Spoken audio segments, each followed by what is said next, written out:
This is absolute nonsense. I mean, I wonder if there's any brakes on the madness train. Is there any stops to it? Or is it just constantly going and going? The ride never ends. I wonder if there's like a trigger warning on the Communist Manifesto, though. Probably not, is it? Probably not. What's also interesting is that they actually prove that trigger warnings do not work. In fact, trigger warnings make it worse for the individual. I mean, think about it this way. Imagine if you have an individual who has anxiety from walking alone at night, and you tell them, hey, this neighborhood is dangerous. Like, that individual is going to experience a lot more trauma as he goes through that neighborhood, because now everyone is suspect, every shadow is going to be spooky. Then if you were to just walk through the neighborhood, then no one would tell him it's dangerous. Right? It's the same with trigger warnings. So if you have a person that is triggered by certain things, when you tell them like, hey, this book contains trigger warnings, they're going to be a lot more aware. Like, you're going to make them a lot more susceptible to becoming triggered than if you wouldn't tell them anything. And again, like 1984, really? Are you kidding me? So British classics now. In universities, why don't you just call it heretical literature? Why don't you just call it, like, if you read this book, you're going to burn in hell? You know, like the church used to do it? It was actually a lot more effective. Because at least you knew that God was watching. Or maybe now if you're at the university, you think that the university professors are watching. Like, someone might rat you out. You know, the communist way of divinity is like you have a person that rats you out. That's why the inner party are all-knowing. It's because they have little ratas everywhere. Oh, I saw my colleague reading the heretical literature of George Orwell. One of the greatest works in Britain literary canon, 1984, sounds a chilling warning about the dangers of censorship. Well, yeah, why do you think they don't like it? I wonder why. Do you know how much power do you have if you can censor things? I mean, you can literally brainwash people. That's how brainwashing works, is you make it so that they're unaware of anything else besides what you tell them. It's kind of like if you take a person and you put them in a basement so they lose the track of time. If you go to that person and you tell them that it's raining outside and it's morning, they have absolutely nothing but to believe you. I mean, they might think you're lying, but they can't prove it. They would have absolutely no idea, right? Because they're brainwashed. Like, they literally don't know anything else besides what you tell them. So anyway, staff at the University of Northam, get your children out of there, by the way. Why are you paying for these university professors? Like, they're not teaching your kids how to be intellectuals. They're teaching them how not to read books. Literally. Like, this is a scary book. It's very scary. Don't read it. It might trigger you. Scary. So, and by the way, this is because of the Freedom of Information request by the mail on Sunday.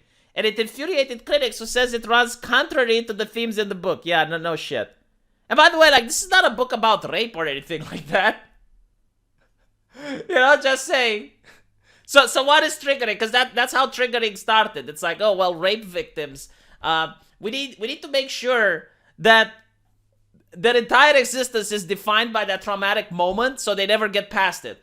And in order to do that, we need to tell them about triggerings. And it's like, hey, don't read this book because you're too weak to read it. It is like the most disgusting, anti-individualist, anti-empowering thing that you can possibly say. Like, no, a victim needs to learn to get past the traumatic event. Like, if you have a soldier in Vietnam, like, think about it this way, right?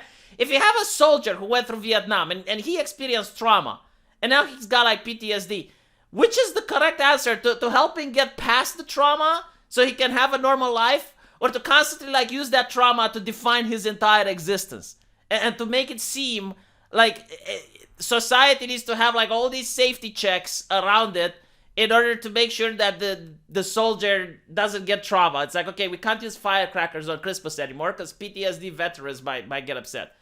It's like, no, you don't do that. You actually help the PTSD veteran deal with the firecracks on Christmas so that he can have a normal life. Like, you want to empower him. You know, that's actually very interesting now that I think about it. Like, we didn't have all these safety nets when war veterans came back from battle, did we? Like, it wasn't like, hey, we should just cancel Christmas because We should cancel New Year's because like the firecrackers on New Year's can scare the veterans, and we shouldn't do that. It's horrible. No one said that. Absolutely no one said that. And you know what? I think the veterans themselves wouldn't tell you that. But anyway, so published in 1949, Orwell's dystopian story, set in a totalitarian state which persecutes individual thinking, gave the world a phrase such as Big Brother, Newspeak, and Thought Police. Its plot centers on Winston Smith, a government employee who is arrested and tortured over an illicit love affair. But it also makes a powerful point about what can happen to a society that doesn't cherish academic freedom or its own history. Yet, it is one of the several literary works which has been flagged up to students who are studying a module called Identity Under Construction. They are warned that the module, addressing challenging issues related to violence, gender, sexuality, class, race, abuse, sexual abuse, political ideas, and offensive language. Pretty much like every single book that's worth reading, I guess. In addition to, even the Bible has that. Like, the Bible should come up with a trigger warning, shouldn't it? What about the Communist Manifesto? Like, is the Communist Manifesto not featuring all of the above? I'm willing to put money on the table that the manifesto doesn't have trigger warnings. I'm willing to make a wager right now. In addition to Orwell's book, academics identify several works in the module that have the potential to be offensive and upsetting. That's the whole point of the fucking book! Yes, you should be upset. Yes, you should be offended so that you make sure that what's in the book doesn't happen in real life. Oh my god. Oh.